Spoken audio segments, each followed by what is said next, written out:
Hello everyone, this session is about to review some 4.01 Virtual Connect release new features.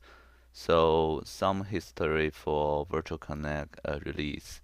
Right now we are here, 4.01, this is the latest. It's released in June 2013. So the major releases I highlight in blue over here. The first one is min-max bandwidth optimization. The second one is a dual hop FCOE to Nexus 5500 or 5000. And the third one is a QoS. And there are some other features like SMP enhancement, CRI tab auto completion for Virtual Connect command line, and LRCP timer, long short configuration and selection.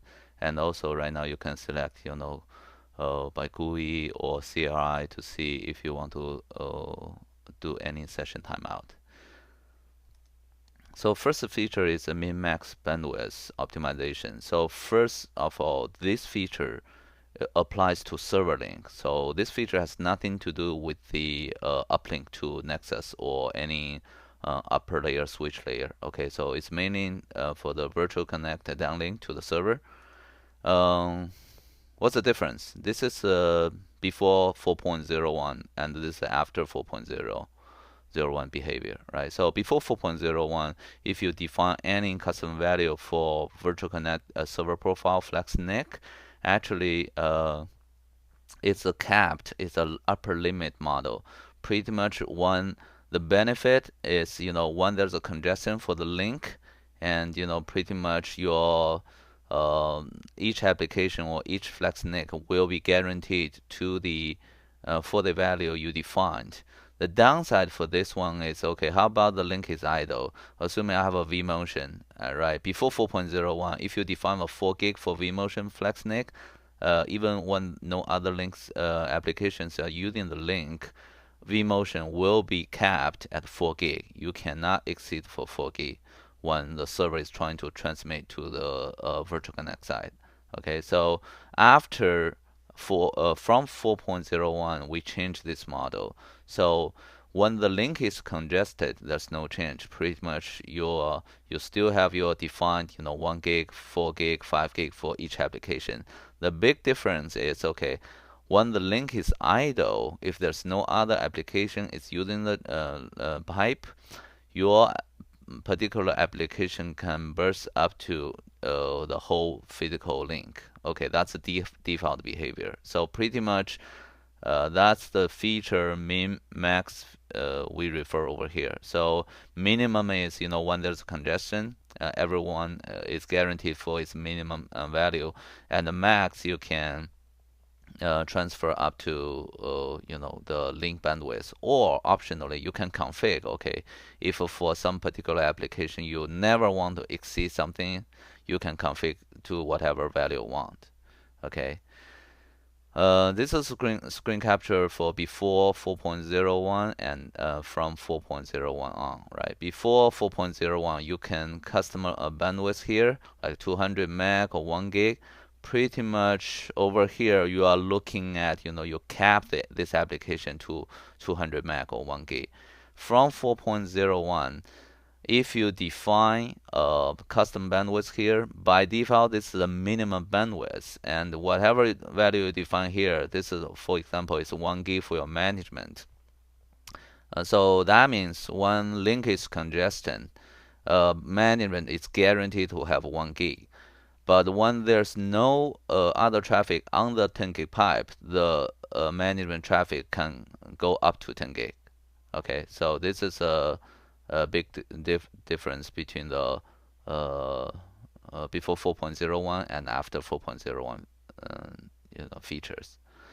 Okay, what's the catch? Okay, so there's something you want to make sure you understand. So if you have a current Virtual Connect version and the server profile configuration, if originally you already have this value 200 or 1 gig config here, if you upgrade to 4.01, the value you config automatically become a minimum guaranteed value, and the maximum bandwidth is set to 10 gig by default unless you change it in GUI or CRI. Okay, so the Another thing is not only for the virtual connect firmware, for the NIC CNA, you also should be upgrade to latest, SPP hotfix release.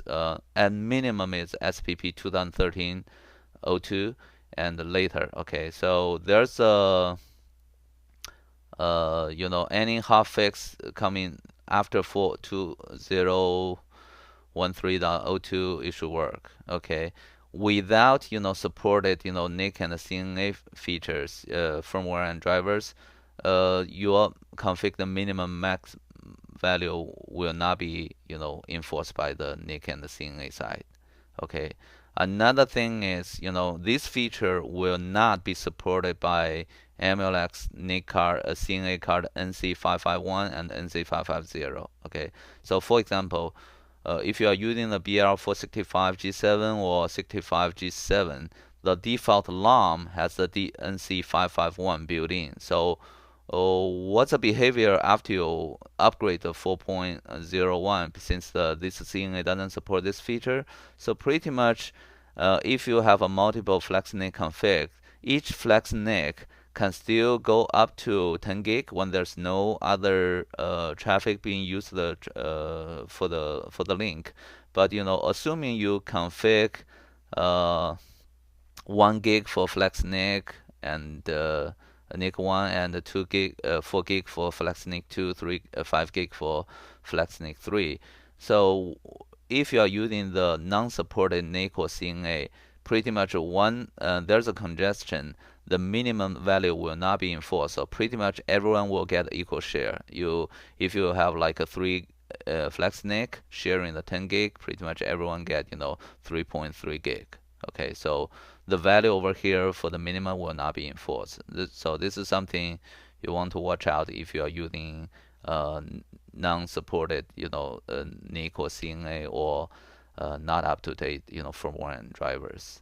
One thing I do want to point out, later on I have the link giving the slides. So the best doc for detailed, firmware and the driver version is HP is called, Spark. It's coming from the storage testing, but pretty much this table will give you the very detailed firmware and the driver version, right? So pretty much you can see, since this is the more for the storage FCOE fiber channel testing, this is the only the MLX CNA is listed, NC553, 554, right? But at least you have a good reference table. You can see, what's the firmware version I should use, and what's the driver version I should use for each operation system. And this version, all of this version, it should be is already after SPP 2013-01. So this is a good starting point. If you want to use a minimum min max version, you can go up to this firmware and the driver set. Okay. So let's take a look at the what's running in the lab. Okay, so if you go to the server profile, as I mentioned, this is mainly for the server side. So let's go direct to the server profile. Let's take a look at the sample profile. Okay, I have the FlexNIC 1, 2, and you can see this is the 5 gig, 10 gig over here. So pretty much this means the minimum when there's a congestion, I have the 5 gig guaranteed. So you can see this is for the LOM1A, and actually I'm using the FCOE connection. So LOM1A has the 10 gig pipe in total, and so pretty much the LOM1 and A and B sharing this 10 gig pipe. So let's make this one bigger. So pretty much that means, when there's no traffic, either my FlexNIC Ethernet, which I define some, the VLAN settings here, and I can use, up to 10 gig, or my FCOE traffic. If there's no, Ethernet traffic, my FCOE traffic can also use, up to 10 gig, right? And when there's a congestion, FCOE traffic and Ethernet traffic is guaranteed to have a 5 gig. You can change it, if you say, okay, you want to change to something 3 gig. Any value over here, if you set, it will become as the 3 gig over here. Okay, so this is a min max feature. The second feature is a dual hop FCOE, right, to Nexus 5500 to 5000. So in 4.01 for FCOE topology from Flex Fabric or Flex TendenD, we have a new addition. So before 4.01, you pretty much, for if you want to do the FCOE, you only have one option. You have one hop FCOE from CNA to Flex Fabric, and the port 1 to 4 can split the traffic as fiber channel going to your brocade or direct it to 3-par HP storage, or any brocade, Cisco, MDS, fiber channel switch. And for Ethernet traffic, we go to typical top of rack, core switch like a Nexus, HP networking, Juniper brocade, right? So this is so your splitting point is at the enclosure level at the Flex Fabric, right? Flex Fabric will take care of the splitting the traffic, from FCOE to fiber channel and the native Ethernet. So in 4.01, there's a new option added. So you can still use this one, but some customer, if you want, say, okay, I have the Nexus 5500 and 5000. I want to do my splitting over here at the Nexus layer. Pretty much, you with the 4.01, you can do it now with the Flex Fabric module or Flex 1010D module. So Blade CNA still send the traffic to Virtual Connect, but Virtual Connect, instead of splitting the traffic, will forward the traffic up to the Nexus layer. And the Nexus job is to split the traffic to native fiber channel and the native Ethernet. So this is the new option. Okay.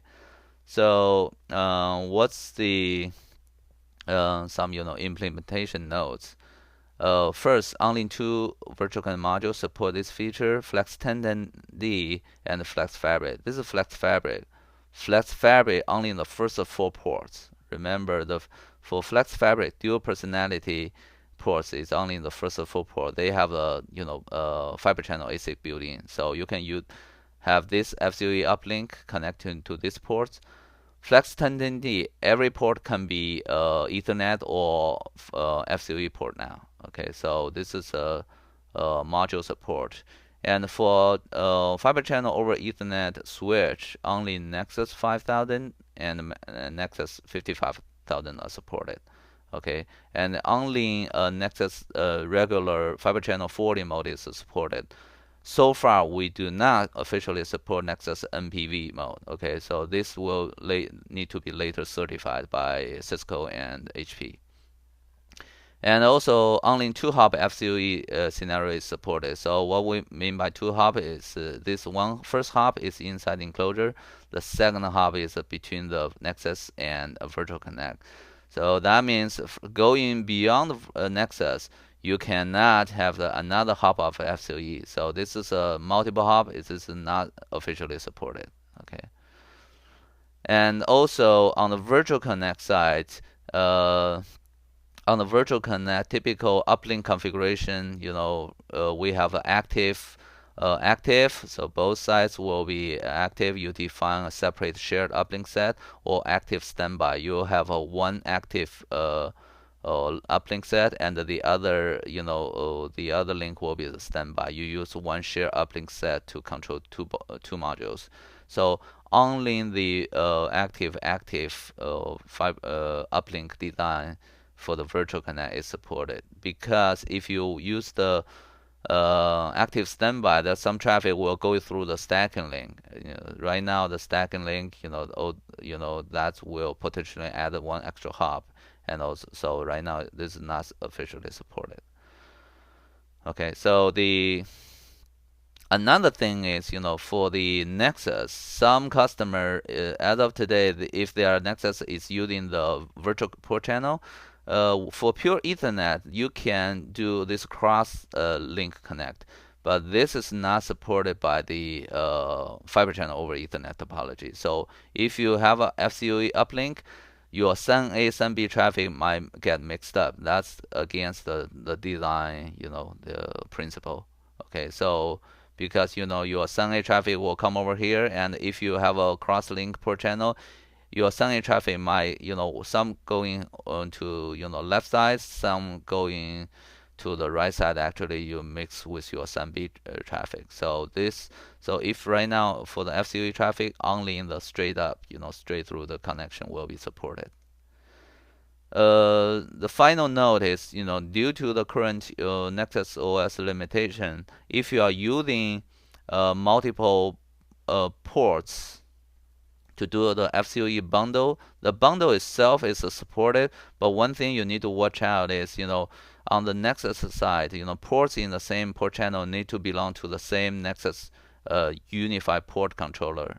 That's the Nexus internal ASIC. So how do you find out which port belong to the same controller? You need to use some, command, internal command on the Nexus 5500 and the Nexus 5000. For detailed notes, uh, one of my colleagues, Linnell, he will, public a very, good Virtual Connect Dual Hop FCOE cookbook.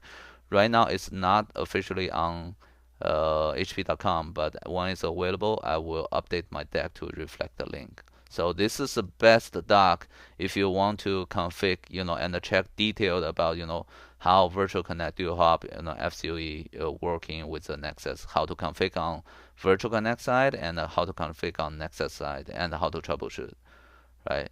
One final note is when the Virtual Connect is doing the dual hop FCOE, the Virtual Connect will pretty much do the fifth snooping mode. We are not full blown FC fiber channel forwarder. Pretty much fifth snooping is we just monitor the FCOE logging, FIP logging transaction between the Nexus switch and endpoint and nodes, and pretty much we will internally create some dynamic ACL to secure and guarantee the secure transaction between the server CNA and the Nexus. On the Nexus, pretty much it's the standard FCOE configuration. You create, the virtual fiber channel interface. You bound with, you create, the FCOE VLANs. Okay. So some key highlight for Virtual Connect configuration for dual hop FCOE. So this is remember only active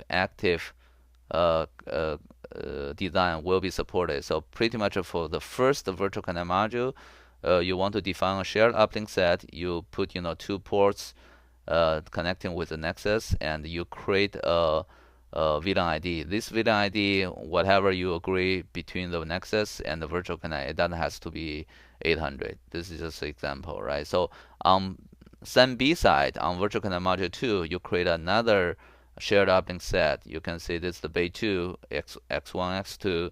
You create another unique, virtual VLAN for the SUNB. This should be different, right? For the other regular Ethernet, it's the same as the previous versions. And when you are going to the Virtual Connect server profile, when you're trying to assign the SUN fabric, if you click the drop down menu, you should see the new options defined as you defined previously for the FCOE VLAN. Then you select that, you apply to the blade, you boot up the blade, and when this is the example for the VMware 5.1, you can see the virtual HBA has the Virtual Connect assigned, worldwide name.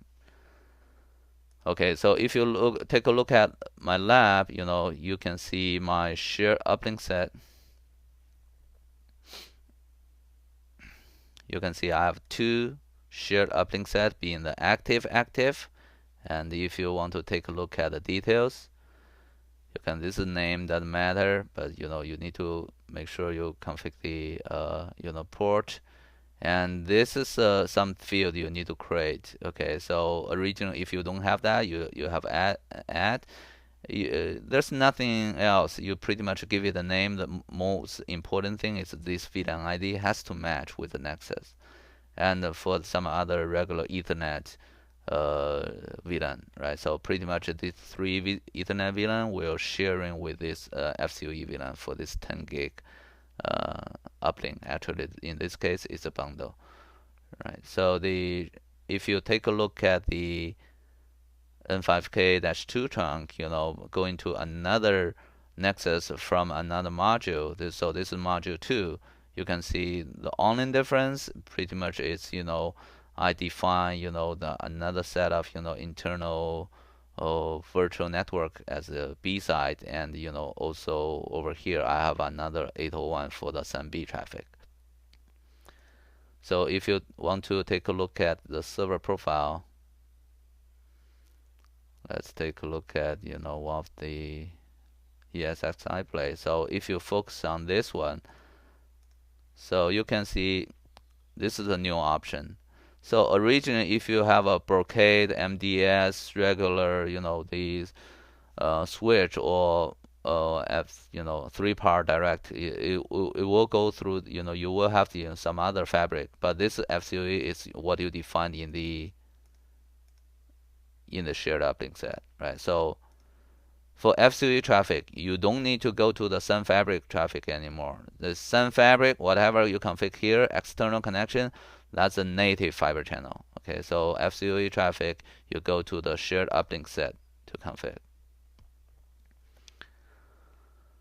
Okay, so some notes over here about the implementation. So as we have done through, so this is something you want to make sure you take a note. The third feature will be the QoS. So pretty much in the Virtual Connect with the 4.01, we can optionally configure the queue more, fine-tune the QoS to classify incoming traffic and in turn control the egress priority queuing and the .1p marking. So first of all, if you are server admin, so in my view, this feature is more for network admin, because usually for server admins, many server admins they don't quite understand the QoS details. But we got a request for some network admins or some server admins. Okay, I want to fine tune my QoS. So this is the option you can select. So default QoS mode is still pass through, right? So which is the mode Virtual Connect has been using before 4.01. For this mode, it should be fine for most of the custom environment. And if even with this one, if you have FCOE traffic, it's always prioritized and lossless, even in the pass-through mode. Okay, so this is the same thing as a 4.01 before 4.01. You can enable QoS only if you feel okay default pass-through mode doesn't meet your QoS requirement. Some people might confuse, okay, what's the difference between your server link min-max feature and this QoS, right? So both of these are new features. So the key difference is min-max is the control from the server CNA or NIC egress into Virtual Connect. So it's from the server to Virtual Connect downlink. QoS is to prioritize the traffic sending from the server. So it's a VC egress traffic to server or to uplink. Okay, so this is a key difference. One is VC ingress from the server side, and so pretty much this one control the server CNA how it send out the traffic. One there's a congestion or one there's no congestion. QoS is pure for VC egress. Okay, so this is some logical diagram for the QoS. Remember, QoS can be either switch to server or server to switch. It's pretty much the same way of working. So pretty much in the ingress port, we do the classification by the layer 2.1p or layer 3 DSCP. And for the egress, we have 8 queues. So if you have FCOE enabled, you FCOE lossless and best effort, these are 2 system queues. You cannot change. But for real time, class 0, which is default name, you can see in the GUI is medium, and class 1, 2, 3, 4. These are the 5, so 6 user-defined class, including the real time. You can change settings on that. So for FCOE traffic, all FCOE traffic will automatically be put into the FCOE lossless queues. When they go out, they use .1p layer 2 cost value as a 3. Best effort, always use the .1p as 0. So these dark gray queues you cannot change. For the other queues, you can change. Later on, we'll show you in the demo. So pretty much for the server to switch is the same thing. Pretty much you do the classification, and then you put you control which kind of traffic being to put which kind of queues. This is with FCOE. Without FCOE, pretty much you can see the FCOE lossless queue goes away. You have one more. You still have 8 queues, but right now you have one system class and a 7 user defined class. Okay, so some quick summary. So if you want to do the QoS, the way you do is you go to Ethernet, expand it, and there's a QoS setting over here. So by default, everything is a path through. So if you can click this drop down menu, and if you want to use the if you have FCOE, you can do the custom with FCOE. If you do not, you can do the customization without FCOE. So after you select, for example, FCOE traffic, you pretty much will have 2 tabs. This is the egress control. This is ingress control. So you can see in the diagram, these tabs control the egress. Okay. So in the egress, you have a 2 system queues. You cannot change it. Okay. And then pretty much you over here you see the 6 user-defined queues. You can change the name, whatever name, or you can optionally enable them or disable them. There's some by default enabled queues. You can change them, and then you can also change when you send out these queues. If you want to modify their egress .1p layer 2 QoS, cost value. Right, so that's for the traffic sharing, when we egress the traffic, this is some bandwidth you can control. You can also do the max, and you can also do the share. So, for example, if this you are thinking about when my egress to a server in Blade 1, because the Blade 1, assuming this is 10 gigs in 10 gig link. So you can say, okay, my real time is the 10%, for the share. So that means when there's congestion, the real time traffic will be guaranteed for 10% of 1 gig, 10 gigs, which is 1 gig of, guaranteed, traffic. So when there's no congestion, everyone can use, up to 10 gig of bandwidth. And, pretty much best effort will be adjusted to whatever values you define here. So this will automatically adjust it. Okay. And for this is egress. For ingress, so ingress is for classification.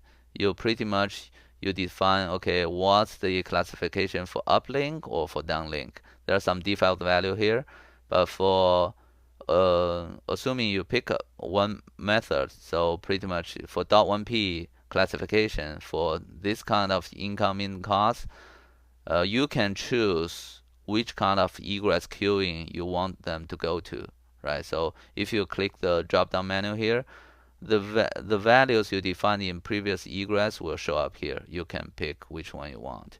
And egress.1p priority, you cannot change any value here because you already defined the value in the previous screen. This is just for your information. The best effort in your previous screen is always linked to 0. In medium, it's linked to 2. So if you go to the previous egress, you change it. Okay, for medium, I want to do cost 3 for egress. This will automatically be reflected as a 3. Okay, so this is more like for your information. So if you take a look at the QoS configuration here, so go Ethernet, quantity of service.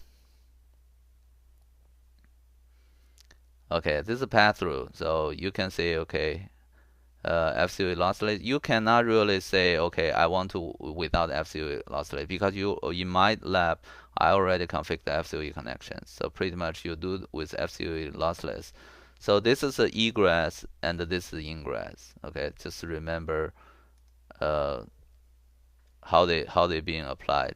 So for example, you can easily change my DC code. I say test QoS1. I want it as the one of the queues, and I want to share as 30% share, and let's first make sure I change the maximum, like say 70%. Okay, by default I think everything is 100%.